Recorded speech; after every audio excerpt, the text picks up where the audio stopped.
He kōna I purangi tēnei nā te reo irirangi o Aotearoa. Kia ora, nō mai haramai ki te ao hurahanga. Hello and welcome to Our Changing World, ko Klecken Cannon tēnei. We're taking a pause on Voice of Tangaroa this week to bring you some Godwit news. If you want to listen to the latest episode in that series, you can find it online. But today, we head to the Motueka Sandspit, near the top of the South Island. In October 2023, spring here in New Zealand, Alison Balance joined a team of wading bird experts there. They were on a mission to catch eastern bar-tailed godwits. Back then, the birds were newly arrived from Alaska. But now, after a summer feeding on rich intertidal mudflats, the godwits are leaving, heading back to their Alaskan breeding grounds. Some of them are carrying tiny high-tech tracking devices, which the scientists hope will shed more light on the lives and journeys of these remarkable long-haul champions.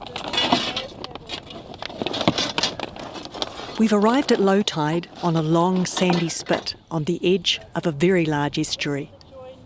Somewhere out there on the mudflats are thousands of godwits. The tidal clock is ticking, and in a few hours' time, rising water will force the birds to retreat to higher ground, where we'll be waiting. Shorebirds like godwits have been a lifelong passion for expert David Melville, who's one of the leaders for today's mission. Good morning, David.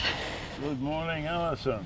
It's just after dawn on a very crisp morning on the Motueka Sandspit, and what is the plan for today? So we're hoping to catch some bar-tailed godwits. It's going to be high tide at 10:51, so we've got to make sure that we've got everything sorted and out of the way well before then, at least a couple of hours ahead. What have you got laid out along the beach here? So we've got what we call a cannon net, which is a fine mesh net which we aim to fire over the flock of roosting birds. The fine mesh means that we can get the birds out very quickly. They're not getting entangled in it at all. They're just down under the net. And this is why we want the birds concentrated at a high tide roost so that we have a better opportunity of catching some. David and some other Kiwi cannon netting experts are here to help an international team of researchers. It's all hands on deck to get the nets and the cannons in place and camouflaged so that, hopefully, the birds will be unaware of them. What are you up to there, Willie? Switching the ropes onto the projectile so that when it goes bang, it takes out the net with it. So there's cables everywhere and chocolate blocks. Yep, and it's the wiring up so that when the fuse goes, the mortars fire and send the net out over the birds. So how many birds were out here yesterday? It's probably about 1,200. Today we're expecting probably another 1,000 more because on the higher tide they'll get pushed out of the Waimea Inlet, and this is the only other place the birds can come to. Once we finish setting the nets, everybody will withdraw from the area. We'll let the birds come in and hope that the tide and the birds do the right things so that we can actually fire the net and catch some. Eastern bar-tailed godwits spend up to 6 months every year in Australasia. After spending the summer fattening up in the southern hemisphere, the godwits fly north in March. They follow a route known as the East Asian Australasian Flyway, which takes them to Arctic Alaska via the Yellow Sea. From New Zealand, they take 7 or 8 days to cover the 10,000 or so kilometres to reach large areas of tidal mudflats in China, Taiwan and Korea. They feed here for 4 to 6 weeks before moving on to the Alaskan tundra where they breed. In September and October they return south, and it's these journeys that have catapulted the godwits into the record books. They make the longest non-stop migration of any bird. We know this because by the mid-2000s, satellite trackers had got small enough to be used on godwits, and in 2007, a female known as E7 set the first record. 11,680 kilometres of non-stop flight. With no stops for food or rest, she flew for more than 8 days over open ocean from Alaska to New Zealand. E7's epic migration has been eclipsed since then by the 13,560 kilometre non-stop journey made by bird B6 in 2022. B6 was tagged as a juvenile in Alaska and was just 5 months old when it made its first ever 11-day flight to Tasmania. Anyway, back to the Motueka sandspit. Jesse Conklin has been studying New Zealand godwits since 2007, the year of E7's remarkable flight, when he embarked on a PhD here. He was studying the timing of godwit migrations between New Zealand and Alaska. We found that individuals have very specific schedules, and that was linked to basically geography in Alaska, which is interesting. So the timing of things that happen in New Zealand is actually based on where a godwit breeds in Alaska on a latitudinal cline, which is interesting. So the whole annual cycle is shifted by about 3 or 4 weeks from the southernmost birds to the northernmost birds in Alaska. So they need to wait for snow to melt and things to get warm enough, and the exactly. insects, It's all based on the timing of when they want to nest in Alaska. So like godwits leave New Zealand across about a 1-month period, the entire month of March, and the ones that leave at the beginning of March or the end of February even these days will be the ones that breed in southern Alaska, and the ones that leave more like the 25th of March or so, and even into April, those are the ones that breed all the way on the north slope of Alaska. Jesse completed his PhD, but COVID pandemic aside, has returned to New Zealand every year since to carry on studying the godwits. No matter what you study, if you study it long enough, you learn something that you weren't expecting to. During my PhD, because a PhD is only 3 or 4 years, you get a certain impression, and the impression that we got was that timing was static. If a bird left on March 18th this year, it would keep leaving around, between the 17th and the 20th every year. And then when I started having more than 10 years of data, I found that all of them were shifting earlier. So individual differences stayed, but the whole population was moving earlier. So after 13 years of data, I showed that the whole population had moved its migration date from New Zealand by about 5 days across that period. Is this a climate change related thing? It's very interesting because that would be the assumption that as the Arctic is warming and phenology up there is getting earlier, they basically nest as soon as the snowmelt will allow them to. As soon as the tundra is open, they'll start breeding. And also this is linked to timing of insects and other things that they need to eat up there. So yeah, the prediction is that as the snow melt gets earlier, then they would need to breed earlier. So they should be responding. There's been a lot of talk in the bird migration world about whether they can, whether they have the right signals, for instance, like how would they know, and do they need to remember? Is it only long-lived birds that could do this, that kind of thing? So I did an analysis basically trying to link this change in departure with the change in phenology in Alaska. And what's interesting is we had, first of all, the predictions are not clear because different parts of Alaska have changed differently. But in general, we know that in general, Arctic springs are getting earlier. But we had a number of birds tagged on their, we used to use geolocators, we're now using more satellite telemetry. We deployed a bunch of these in 2008 and 2009, and then also in 2014 and 2015. And so we had these 2 cohorts that we could compare. And the interesting thing we found through that, we found that they were not getting to Alaska earlier. So the whole population was leaving New Zealand earlier, but they were not getting to Alaska earlier. So where were they spending that extra time? In the Yellow Sea. So this led to a couple hypotheses. One is maybe they don't mean to get to Alaska earlier. Maybe they don't know they should get to Alaska earlier. But the other one is maybe they can't. And so this is the hypothesis that I favor at the moment, because we know the conditions in the Yellow Sea where they spend about 4 to 6 weeks on their way up to Alaska. The conditions there have gotten worse and worse over the years because of reclamation and pollution and everything. So there's a lot of data showing that food resources for these kind of birds that are going through the Yellow Sea, and there's millions of them going through the Yellow Sea, not just godwits, have generally been deteriorating. So that all-purpose buffet is just not as good as it used to be. That's a working hypothesis, is that they're actually not able to fatten up as quickly or as well as they want to, and so even though they leave here early enough to respond. Yeah, that's a bunch of godwits over there. So it could be that they're limited in their ability to get fat enough over there. In 2019, Jesse joined forces with avian researcher Bart Kempenaars from the Max Planck Institute for Biological Intelligence in Germany. They began another study, this time focused on juvenile godwits. If you catch an adult bird and you put a band on it, it's going to keep coming back to that place until it dies. And that it's basically 100% that if So the they're bird... very loyal to They're the very loyal site. to their sites, at least at some scale. Like at Foxton, I've been following individual birds, like I said, since 2007, 2006. And so they just keep coming back. But if you catch a juvenile and put a band on it, you're 90% likely to never see it again. And you could say, well, maybe they die, but that's not what's going on. It's because juveniles move.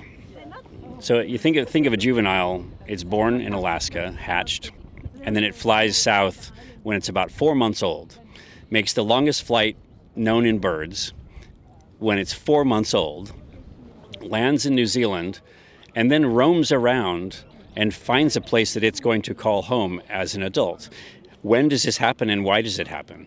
And we know that generally birds skip 2 northbound migrations before they become a migrating adult. But this also varies. Some of them skip 1, some of them skip 2, some of them skip 3. And so we became very fascinated as to, so how does this settling process happen? When I got Bart Kempenars from Max Planck involved, it was on the idea of we should start trying to track juveniles as soon as they arrive in New Zealand. So our pilot study in 2019, we targeted juveniles and put a bunch of satellite tags on juveniles. And I can't even list the things that they've done. They have done every possible thing you could imagine. And we're still compiling these data and waiting for some of these birds to show us how they become an adult. In the meantime, we're waiting for the tide to come in. Yeah. Yep. You must have watched a lot of tides come and go.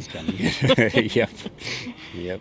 Now, the reason the shorebird experts are all gathered here at the Motueka Sandspit, where the tide is still coming in, is another collaboration between Jesse and Bart. You know, one of the most amazing things about the godwit, as everybody knows, is when they come from Alaska, they fly to New Zealand non-stop. And it's the longest non-stop flight that we know about. Takes, say, 9 days or so.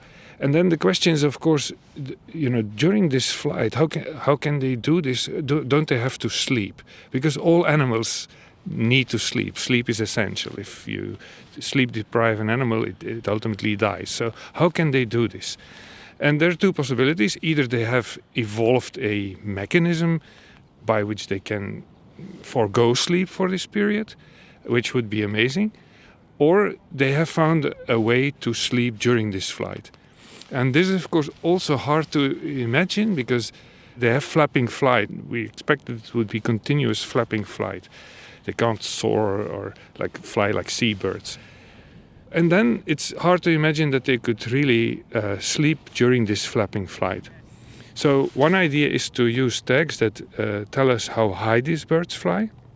And then the idea would be that they would, increase their altitude and then have a period in which they can glide down. And during this slow gliding phase, one can imagine that they could sleep. Birds can sleep with one side of the brain and have the other side awake. But if it's gliding flight, horizontal gliding flight, one can even imagine that they could sleep with both sides of the brain. And the other thing we know about birds is that their sleep phases can be very short. So in the pectoral sandpiper, we measured sleep in the brain with electrodes in free-flying, free-living males. And the longest sleep bout is 35 seconds or something.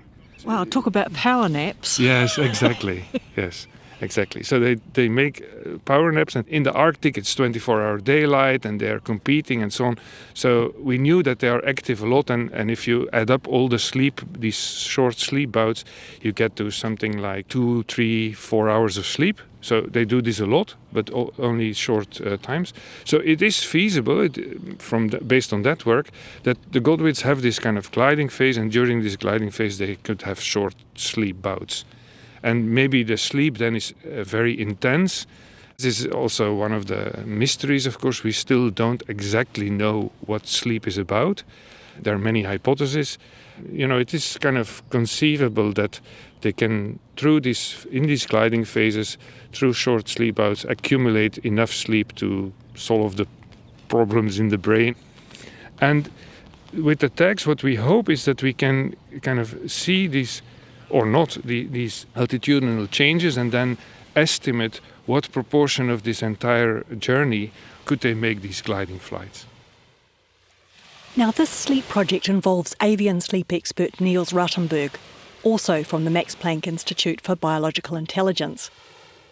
One of Niels' earlier projects involved studying chinstrap penguins while they were at the nest incubating eggs.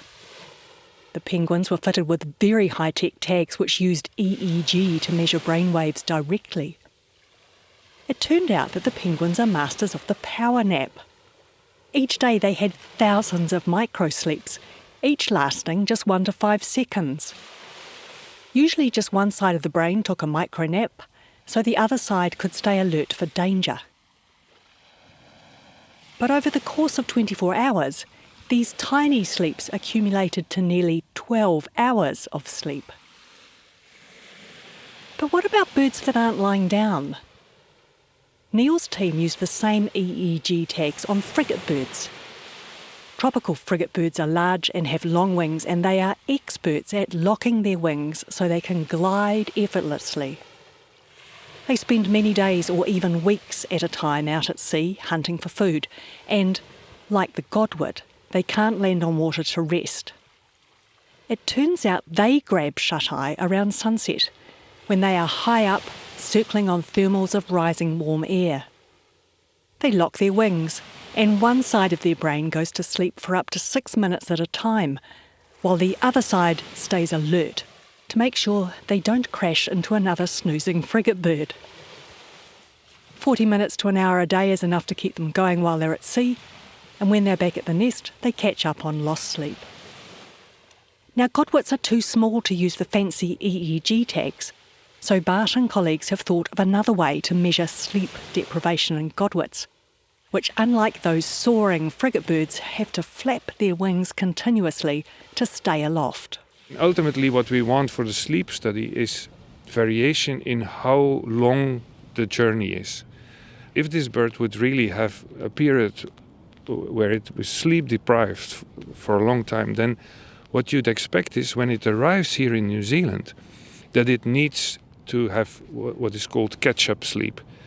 And so these tags also automatically measure activity. And so we don't know whether they sleep, but we know whether they rest or whether they're active. And the longer the journey has taken, the longer this period of rest after arriving should be.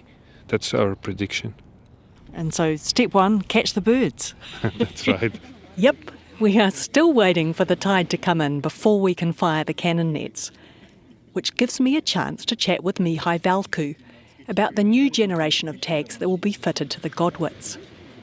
These are tags that will phone home instead of sending data via satellite. In front of us on the sand, looking like they're getting some sun on them, are the transmitters you're going to attach to the godwits, assuming we manage to catch some. Can you explain to me what they're capable of doing? Sure, those are really high-tech, tiny radio devices. What's inside, it's actually would be an equivalent of a mobile phone, a GPS, and a couple of other sensors, and they are all packed together in a device that it's probably 4.5 grams, and it's all operated by the solar panel. So this sits on the back of the godwit. It catches the sun all the time, and particularly when they go to Alaska, they've got 24-hour daylight, so there's lots of charging for them. Exactly. Also, when they fly, they get exposed pretty well to sun, and they charge very well. And so what's it going to allow you to record?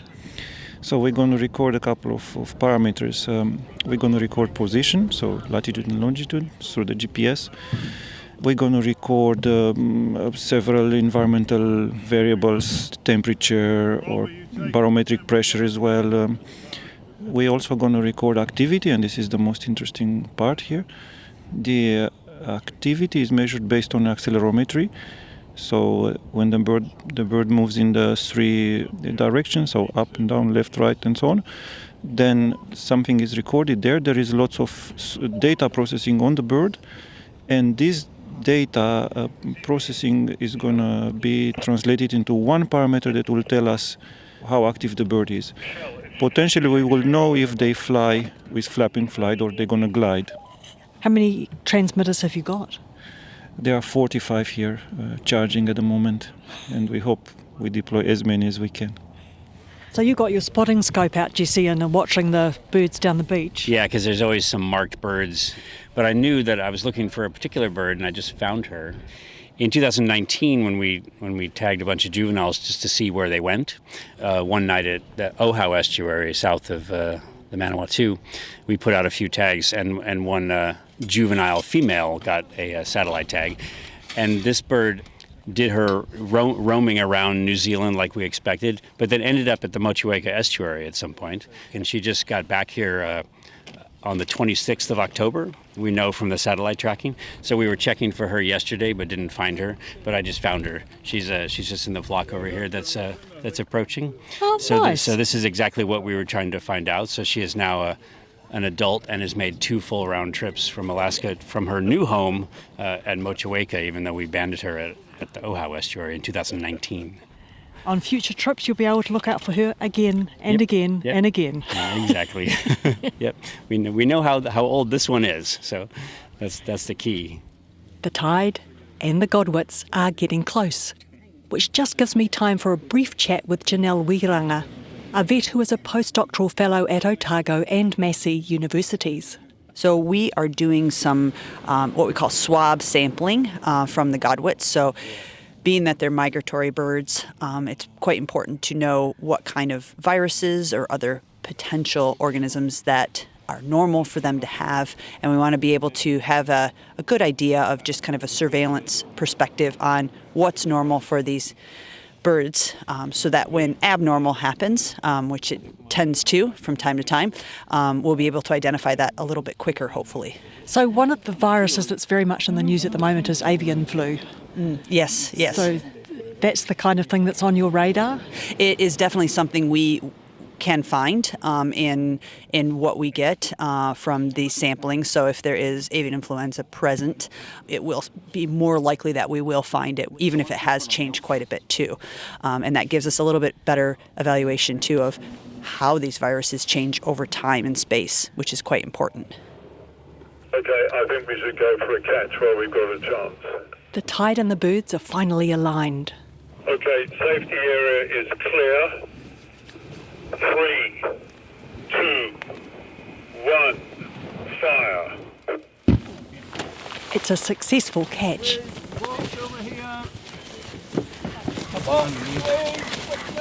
Everyone races down the beach to get the godwits into a dark, cool box.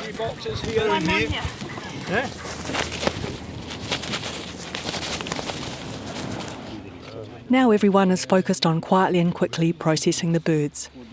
They're measured, weighed, given a unique numbered leg band and a large leg flag so they can be easily identified through binoculars, and finally fitted with a smart tag.